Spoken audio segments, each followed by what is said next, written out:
Greetings from Castle Goring, from Mickey, Aurora, and from me. Well, I have a lot of ground to cover today, and some of it is hopefully going to be very instructive to people who are interested in the Happy Valley set and white mischief and billionaires and fashionistas and fantasists.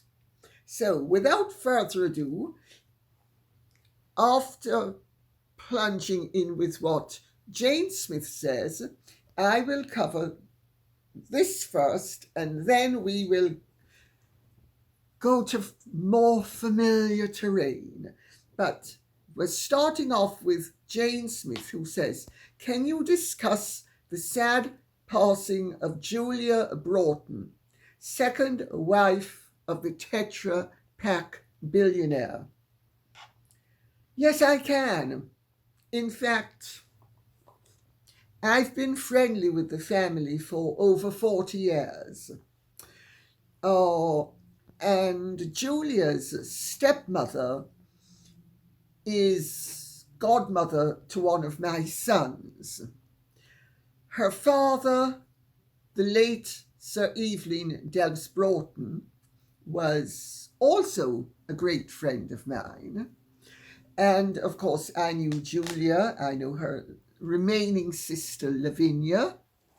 I knew her elder sister, Isabella Blow, the great fashionista who was the muse of Alexander McQueen, put Philip Tracy on the map, etc., etc.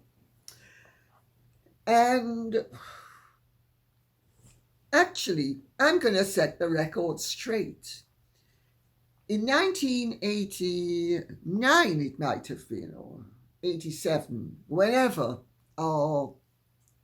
the White Mischief came out, Evelyn asked me to address the rumours that his father, Sir Jock Delves Broughton, had killed the Earl of Errol. Some of you might remember who the present Earl of Errol is, because I think he's the Lord High Constable of Scotland. And anyway, I knew his father as well, but we're not going to go there. I'm not going to make this too complicated.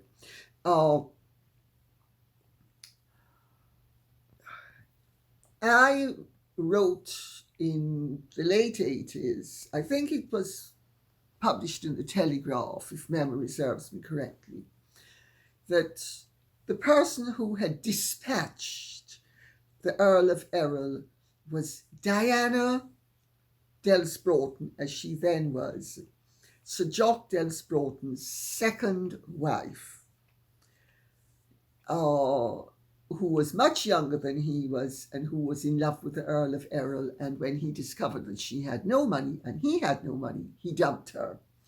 And her revenge was to dispatch him. After Sir Jock went back to England, he dispatched himself very shortly after returning, because he was tried for murder in Kenya and acquitted, as he ought to have been. He couldn't have done the murder, because whoever did it had to be agile enough to shimmy up and down a drain pipe, and he had a gammy leg from a war injury.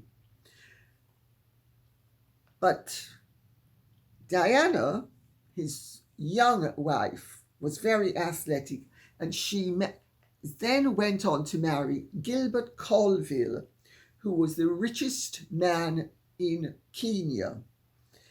And she dispatched one of their workers as well, and that was also hushed up. Well,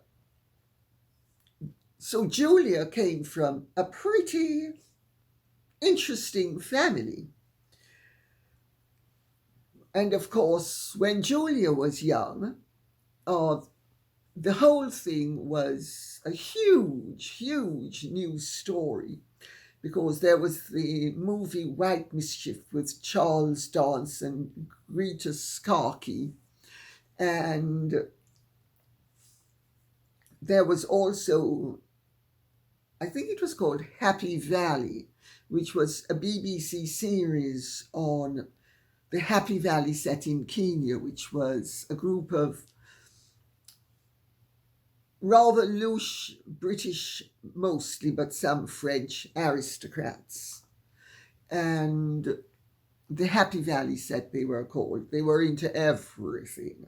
But we're not going there because this is YouTube and I'm not giving a history lesson on the Happy Valley set and really sticking to Julia. But that is the context into which she was born, because her grandfather, Sir Jock Delves Broughton, returned to England in 1942 after he was acquitted of the murder of Lord Errol, and he dispatched himself in the Adelphi Hotel in Liverpool, leaving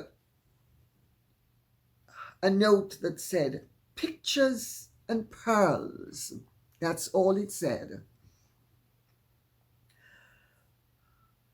What he was referring to was that prior to leaving England, he was a gambler and he had gambling debts and he had a young wife.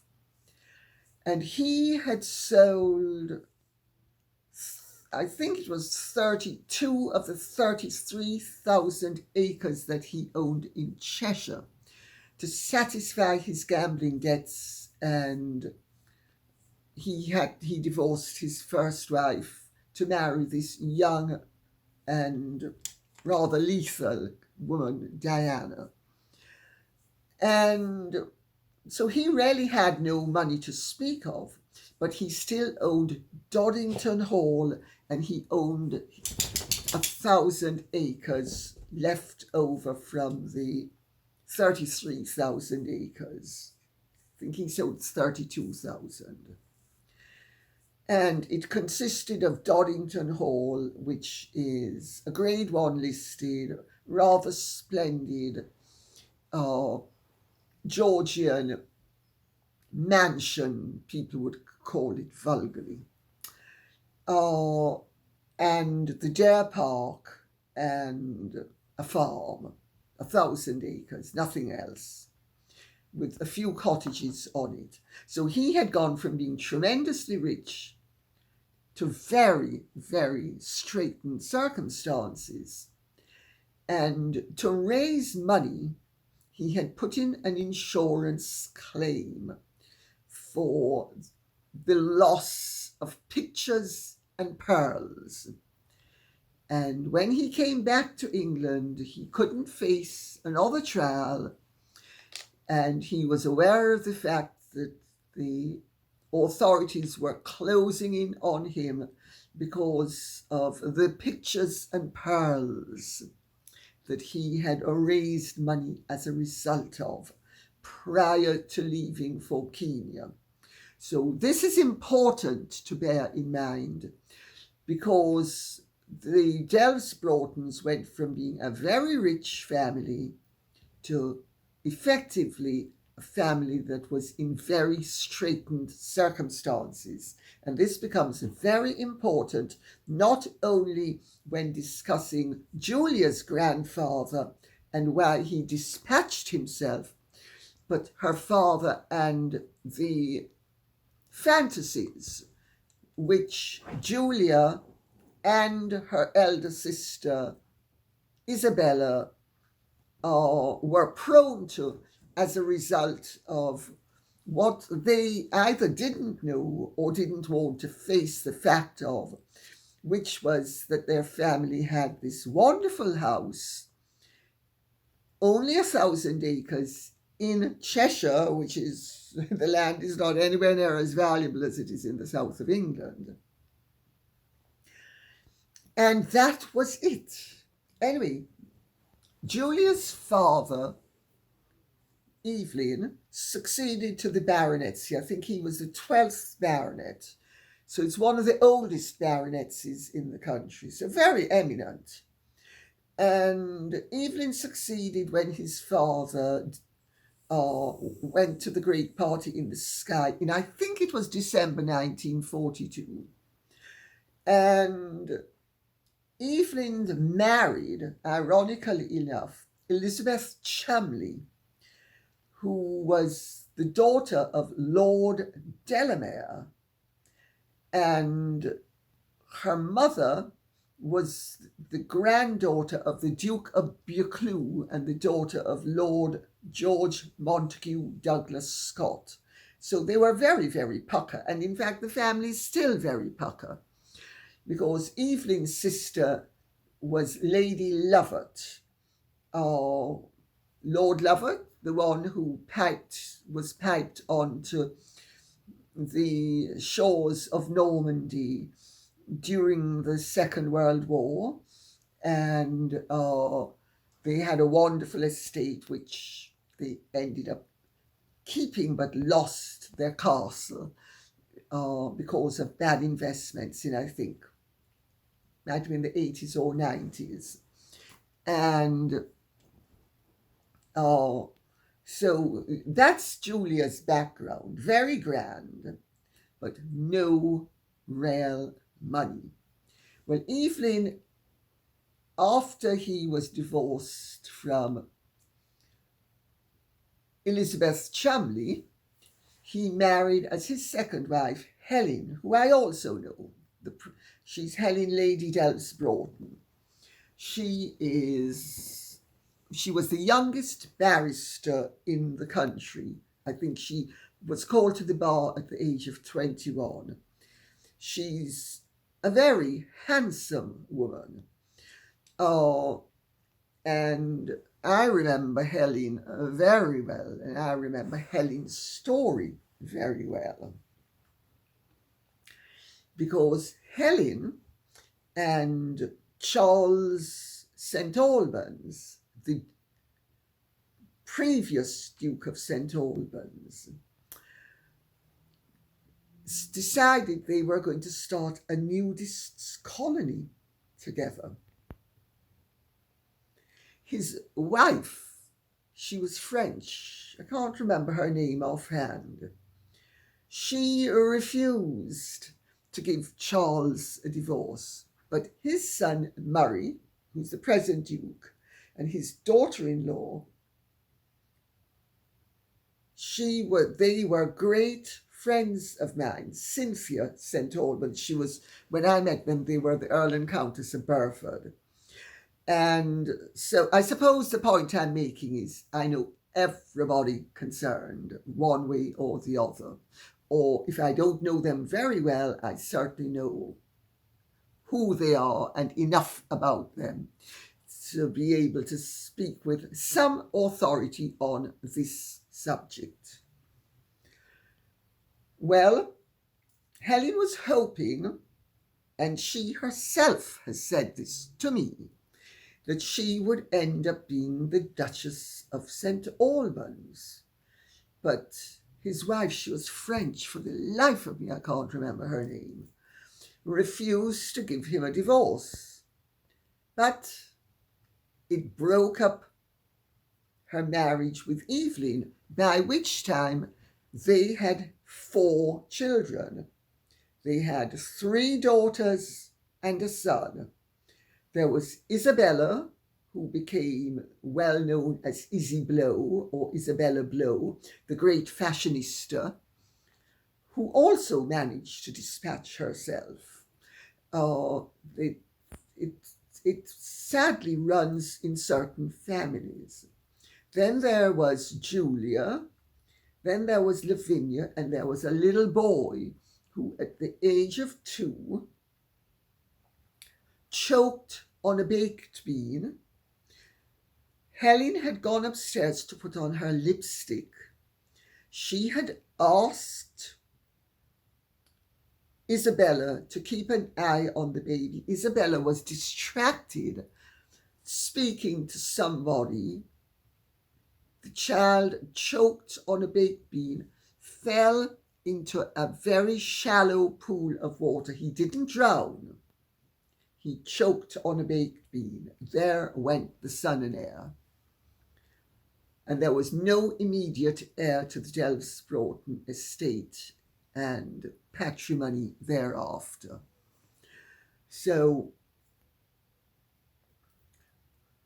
it obviously caused a huge problem for the family.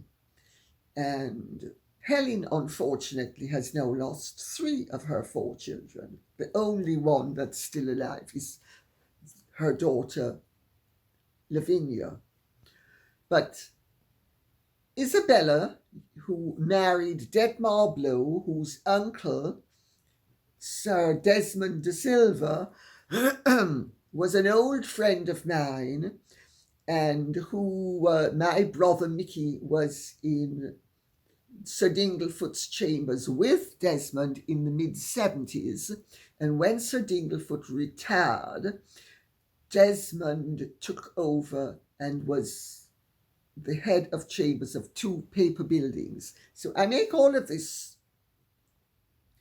these points so that you can see that I actually have fairly comprehensive and in-depth knowledge of the whole subject. And Delves ended up marrying Isabella, while Desmond ended up marrying Princess Katerina of Yugoslavia, Prince Philip's great niece, through Princess Margarita of Baden, his sister's daughter. Well, there was all of this grandeur, but no money to speak of. And when Helen and Evelyn got divorced in the early 70s, Evelyn had to give up the house they owned in London to Helen. He also had to make a settlement on Helen, and he had to support their 3 remaining children, the daughters. Now, I don't know if Isabella and Julia and Lavinia actually ever realized how little money there was, because a 30,000 square foot stately home in Cheshire is not exactly anything but a money guzzler. And during the war, it was requisitioned by the army. At the end of the war, it was let out to, and I'm going to try to look at my notes to see where it was let out, to a school, because I've made notes.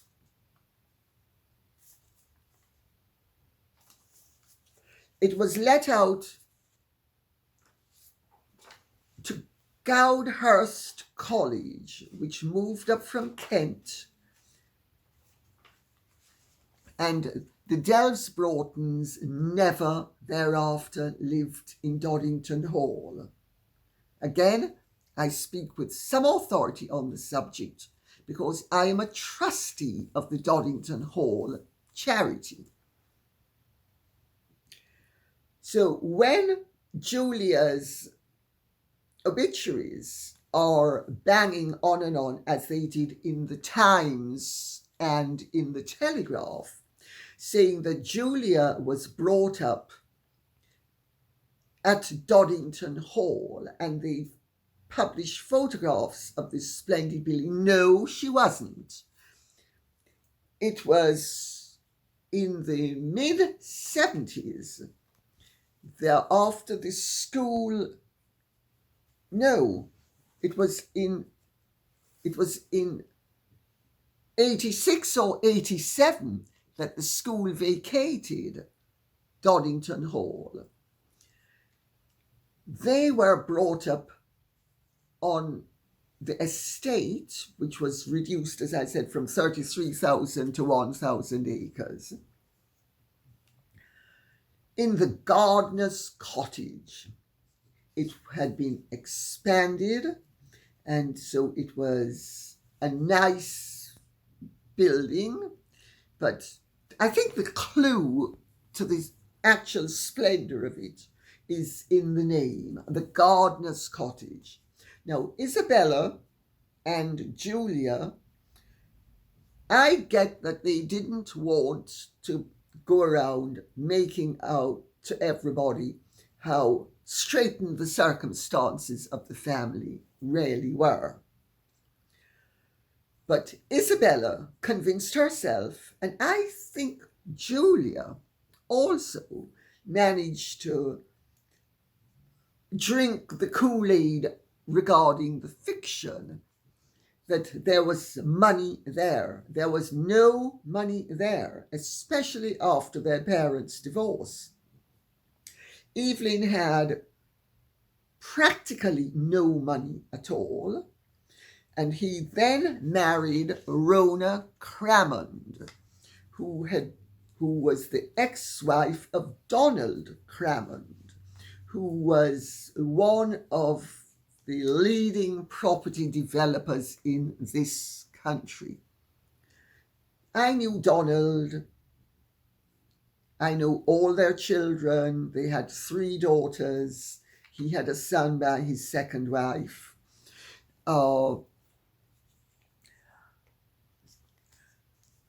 Donald was very, very, very successful.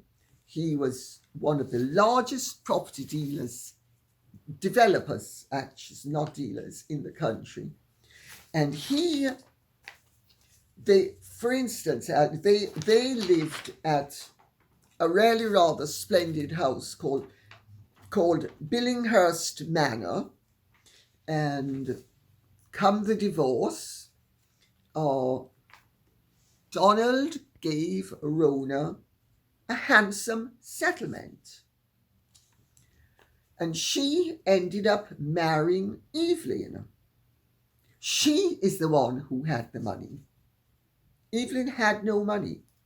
She is the one who provided the house in London. I won't go into the houses that she's owned, but take it from me, they were all really rather splendid, because Rona is very good with money. And she sat on the Council of Lloyds for years. She was one of the only female members of the Council of Lloyds, along with Mary Archer, Geoffrey Archer's wife. And Rona bought in the 80s, if I remember correctly, because the girls had, once they'd grown up, Isabella and Julia didn't have anywhere to live in London. And Rona, who was really very well off, she bought them a flat in Horton Street in their name and gave it to them. Well, at some point they sold it. There was a problem with Isabella, and several problems with Isabella, actually, which had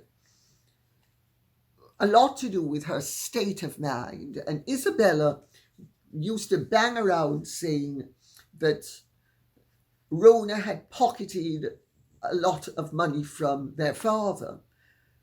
Their grandfather was bankrupt. That's why he dispatched with himself. So if their grandfather was bankrupt and their father did not have a career, and he lived off the inherited money in the reduced circumstances, where was he going to get the money from except through his wives? There was no money. But the Times and the Telegraph have implied that, in fact, I think it was the Telegraph which said that Julia was left £5,000 by her father, and all his millions in a Swiss bank account went to Rona. There were no millions. I mean, it's ridiculous.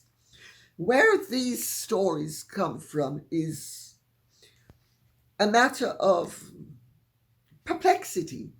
But I can well see why Isabella and Julia didn't want anybody to know that despite their grand background, there was no money there.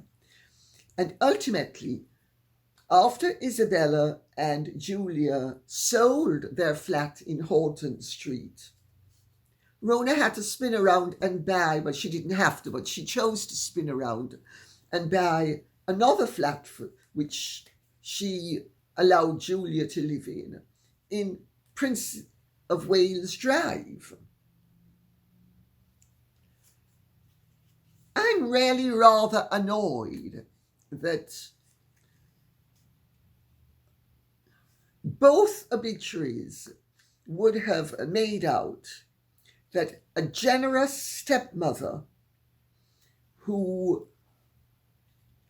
was the one with the money had somehow divested them of their rightful inheritance, when anybody with common sense and the slightest smattering of knowledge would know that the Delves Broughtons had no money. And I'll tell you how bad it became. That the year after Evelyn and Rona got married, he developed a problem and had, if I remember correctly, he had an operation for varicose veins that went wrong, and his leg was amputated. And by then he had sold the 1,000 acres, which he sold to, I made a note, he sold the 1,000 acres to Malcolm Harrison.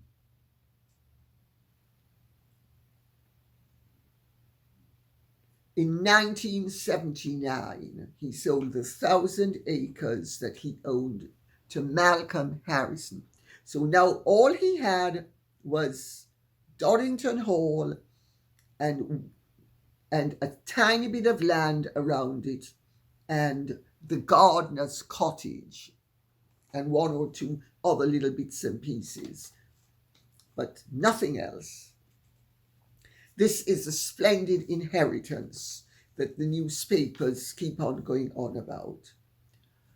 Then Malcolm Harrison in the early 90s had hit the buffers, and Rona bought back the land with her money.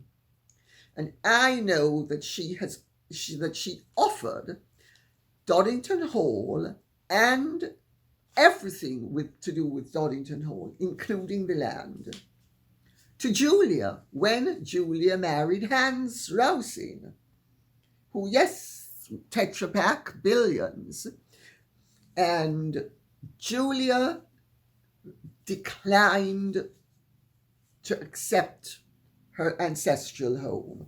I have never been able to understand why, for somebody who took such pride in her antecedents, that she declined to. Of course, he'd have had to have spent 20 or 30 million just doing up the hall, because it's in a pretty dire state and it needs to be done up. But they gave away £300 million. So I don't know what her thinking was there, and she's not around now. But so the implication of the obituaries is totally unsound and totally uncalled for. And I think on that note, I will say, I'll move on to something which hopefully will be more interesting. But I thought those of you who've seen Happy Valley, the series, and White Mischief, the movie, would be interested in the reality.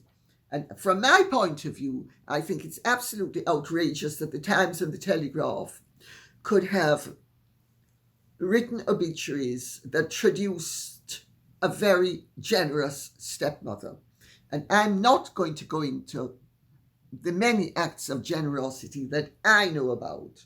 And I will, though, end by saying, I wish I had £1 for every time I had to console Rona because of the antics of Isabella, throwing herself off an overpass, breaking her ankles. I mean, you have no idea what Isabella Blow, who was brilliant, but how emotionally unstable she was.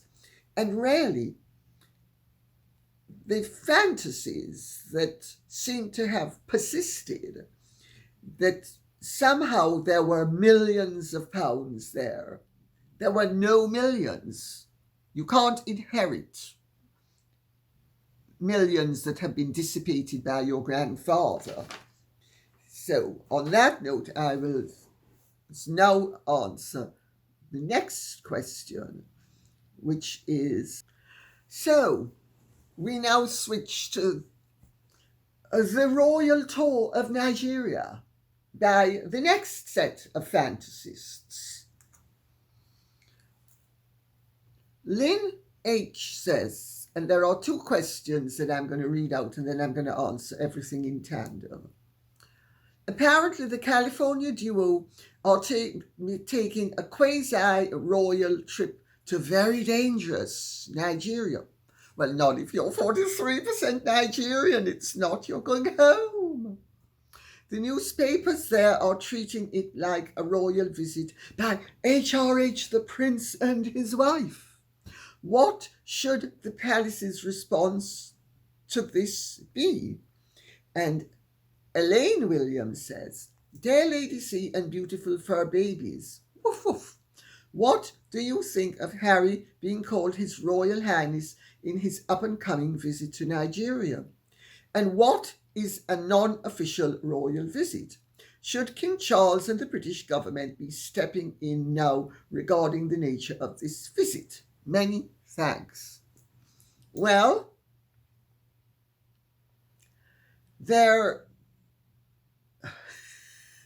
I mean, you really couldn't make any of this up, you know. This visit is going to be very evocative of the Duke and Duchess of Windsor's semi-regal, semi-official, unofficial, semi-state, not state visit to Germany in 1937. Hopefully, this visit is not going to rebound upon Harry and Meghan quite as adversely as the Windsors' visit to Germany rebounded upon them. You know, what should the palace's response be? Well, of course, officially they have to ignore it. It's not something that they can officially acknowledge, because to do so would give people daggers with which to slash them being the royal family.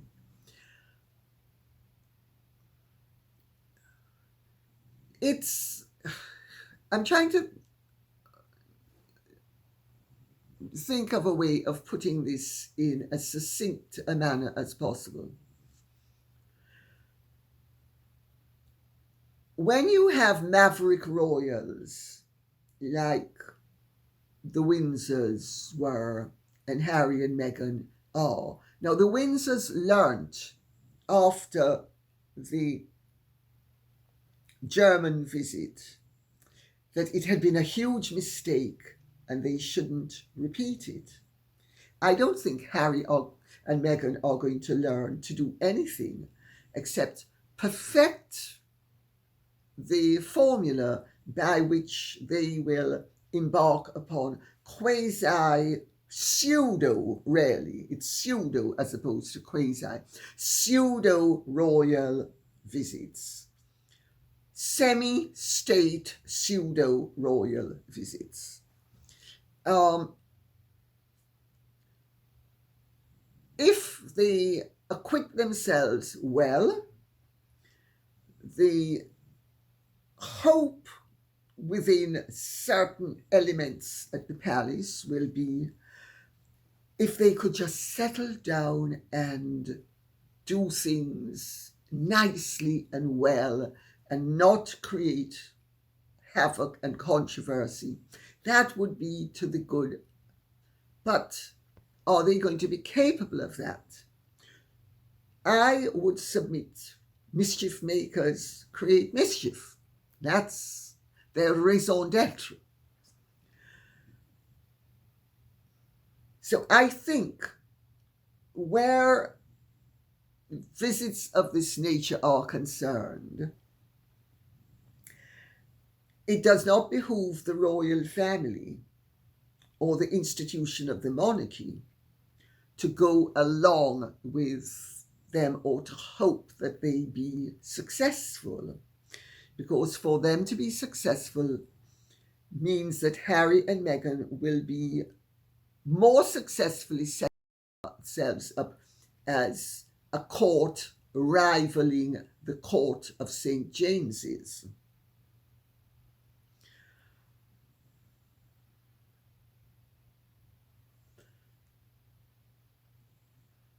I don't think that the king or the royal family or the government should actually do anything overt. They're not able to do anything overt also because Meghan claims to be 43% Nigerian. She's returning to her roots.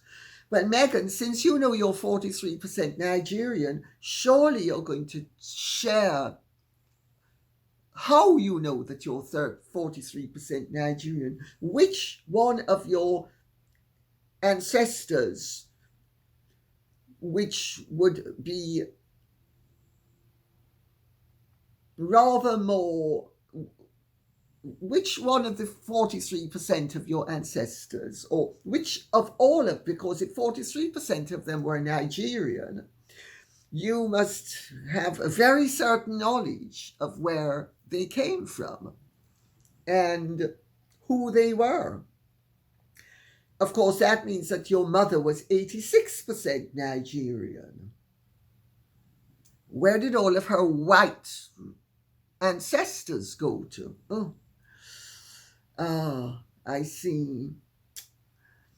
They've hidden because it's financially feasible to be 86% Nigerian, even though the math is wrong. Well, I think Harry and Meghan are embarked upon tremendous mischief making that the press will love. The mainstream media in both Britain and the United States of America will love it. If they can present it as a success, that is where the Americans are concerned, the American media along the lines of Page 6, Vanity Fair, etc. That's going to play they think very well with the owners of the companies that really they're playing to. As for the British press, they are going to pump it up, knowing fully well that they can prick the balloon, let it pop, and it's going to collapse, and they're going to be able to run with the positive and then the negative. They build them up to rip them down. So the whole thing has become a sick farce. And Harry and Meghan are giving the world a demonstration of what happens when people are uncontrollable, they with no regard to their responsibilities to their families or their countries or institutions, but only to the interests of their pocket. They breach all sorts of protocols.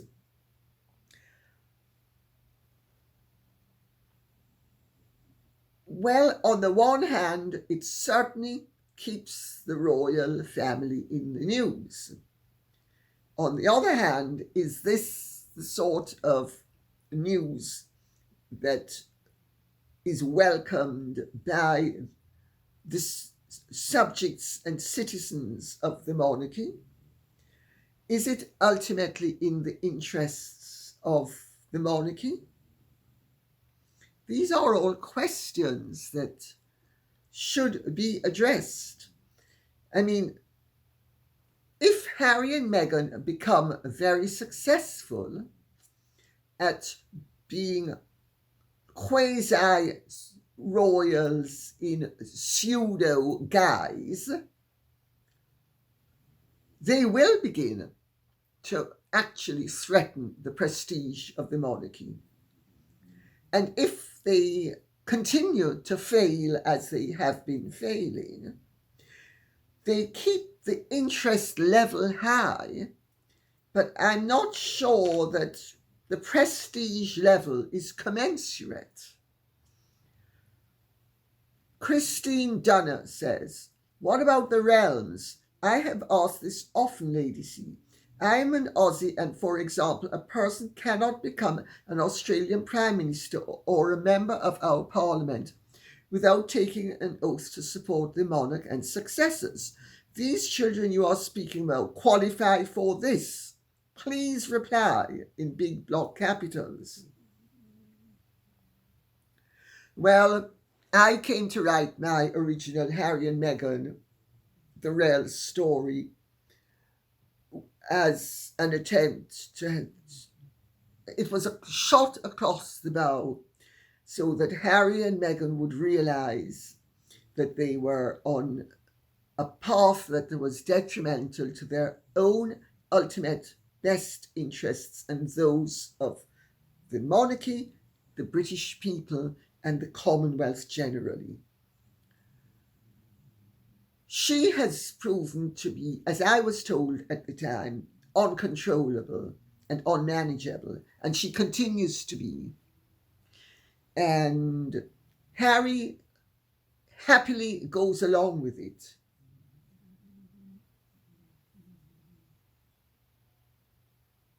This sort of thing becomes untenable the longer it goes on. But let us see what's going to happen, because, I mean, the king is recovering, Catherine is recovering, they really have their lives at stake and their health at stake.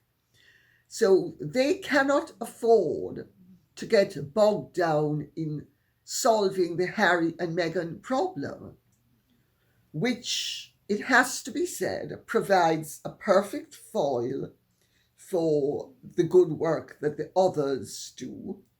and provides us with the living, everyday reminder of what disturbing individuals can disturb when they set their minds to disturb it.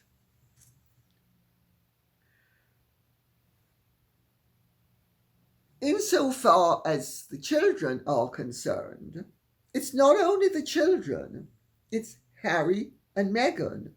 They are out of control. And I know what I would do if I were in the shoes of the family, but I'm not in the shoes of the family. And I actually think that the family, on the one hand, plays a very canny game, and on the other hand, at some point, it's going to need to address issues that are dichotomous, let's put it that way.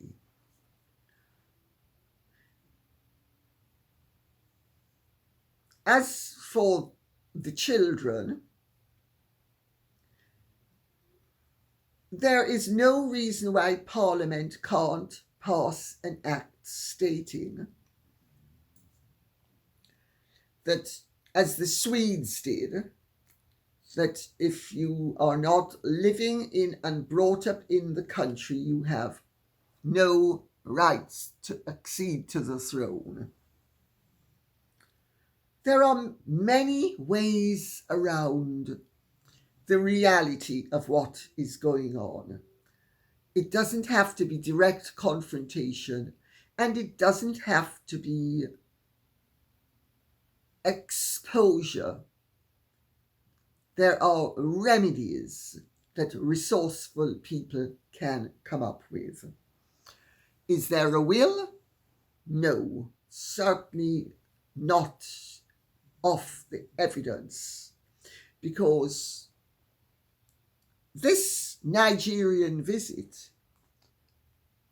is very much Meghan and Harry playing to her heritage as a woman of colour. Meghan, I've said it before, I'm going to say it again, she's very clever, and we should remember what Nikki Pretty, who was her best friend for 3/4 of her life from the age of 2, had said. She's very strategic. She doesn't do anything without figuring out how it's in her interest, and she's a long-term planner. The fact that she usually fails in the execution doesn't mean that she's not successful in the planning stages. Nancy Robertson says, do you think Meghan's early miscarriage was faked? My dear, I don't think. I go off the evidence. I don't think, I don't suppose, I don't believe, I go off the evidence. And the evidence shows that Meghan is truly uniquely fecund, and her body responds the way everything else does. Crack the whip and jump! One tear left eye. She wanted to produce an heir, and sure enough, as soon as the wedding ring was on her finger, the bun, according to their announcement, was in the oven, and it was hatched, dispatched, cooked, and booked. Of course, it performed in a unique manner. Then, when she needed to have a very good reason why Mr. Justice Warby was supposed to have such sympathy for her in the matter against associated newspapers, and her privacy had been violated. I mean, Mr. Justice Warby must really look at himself in the mirror and think, what a patsy I was. But in those days, he wasn't to know that she and Harry are the greatest invaders of their own and everybody else's privacy. But she then suffered a miscarriage and was immediately pregnant thereafter, notwithstanding the fact that it's such quick resumption of fecundity is against medical advice and would really have endangered anybody's life, even hers. I think it was an extremely convenient miscarriage. That's what I think it was. I think it was extremely convenient. And I think it served the purpose. It managed to get Mr. Justice Warby's sympathy. She managed to get a ruling in her favour, notwithstanding the fact that he actually had to allude to the fact that he knew that she was manipulating the evidence and had actually lied to him in her witness statement. And then, magically, this unique woman who truly is unique, 7 and 8 months pregnant, 4-inch heels, knees glued together, down on her haunches, bouncing down, bouncing right up back, while her very attentive, loving husband, who can't do enough for her, is standing right there and doesn't even give a helping hand. But then he obviously knew that he didn't need to give Megsy baby a helping hand, because she was able to get down and up, legs tightly shut, knees glued together. And where did the baby go? These are questions that are really begging for medically sound answers. I think it would be remiss of me to fail to point out that Meghan is truly unique. And the fact that she is unique in this as well as every other respect doesn't mean that she should be dismissed lightly. No, she shouldn't. Meghan is extremely effective at the creation of plots, plans, schemes, and antics. The problem is that she was never very good at math, obviously, because 2 and 2 never quite make 4. Dawn says, red flag from Harry's own words. Meghan had an epidural, hopped in a bath, then home in 2 hours. Impossible. You are numb from the waist down. You cannot hop into a bath after an epidural, then be home in 2 hours. So he lied right there. Well, if I recall, she had, was it an epidural, or did the epidural need to be topped up? I can't remember. I think she had 2, but even if it was just 1. But again, I think, Dawn, you are being very harsh, because I don't think Harry necessarily lied. I think Harry simply has a Herodian version of the truth, his truth. And his truth is what he recalls things as having been. Remember, they don't need to be founded in fact. His memory is what validates them. For instance, when he discovered while he was at Eton over the Easter holidays that the Queen Mother had died, and his master came into the room and he saw the sun shining through the window, dappling spots on the desk or some such detail, just so that we would know he has a vivid recall, notwithstanding the fact that he was in cloisters and Eton was on holidays. Well, so Meghan had an epidural and managed to walk out. Well, she could have been in a wheelchair. Let's give them the benefit of the doubt. To leave the hospital. But could she have been in a wheelchair to go into the bath? Well, quite possibly. Maybe it wasn't. It was a very special wheelchair. And we are going to end with a return to simplicity farms, who says, if the Sussex children are genetically Meghan and Harry's, but they were born by surrogate, they missed a great opportunity. They could have been the champions for surrogacy and possibly seen a constitutional change to genetics, not observation, to be in the line of succession. Now that technology allows it, why not? However, they haven't even attempted this route.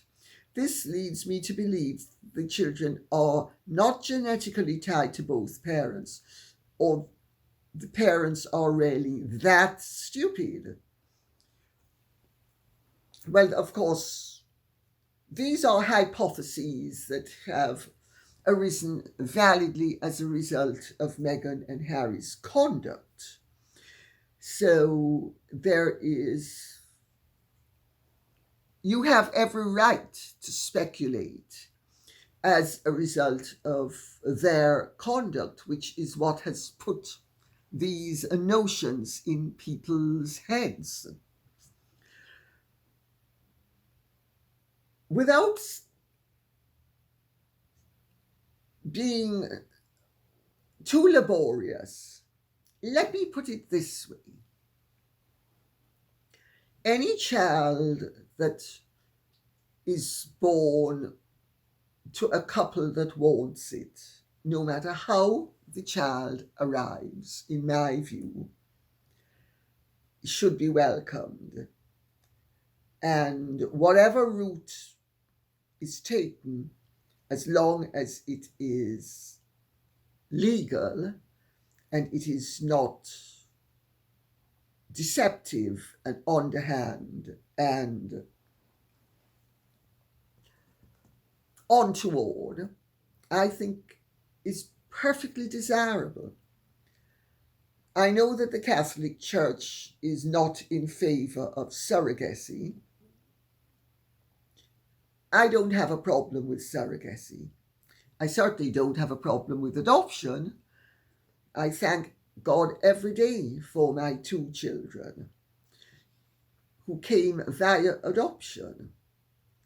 And would I have availed myself of surrogacy if it had been available at the time? Quite possibly. That's right.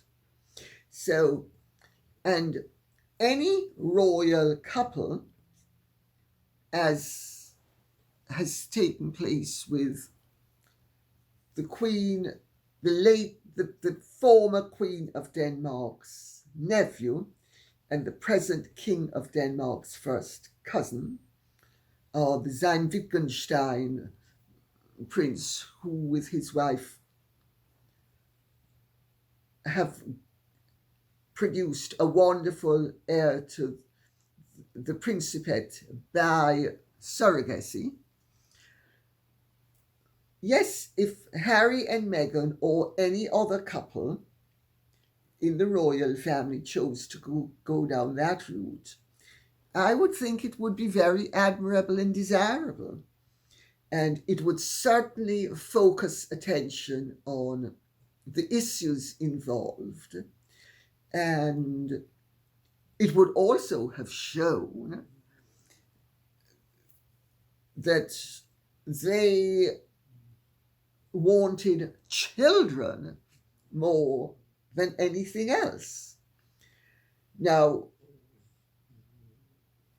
I think it is a golden opportunity missed if anybody were going to be having a child by surrogacy and was not open about it. I don't want to say more than that at this point. I think enough said at this point. And on that note, I'll say thank you very much for listening. I hope this has been of some interest to you. If it has, please keep the questions and comments coming in so I will know what you would like us to be speaking about. Okay? Thank you so much. God bless and goodbye. And if you have truly enjoyed this, would you care to like, share, subscribe, press the notification bell, and Godspeed.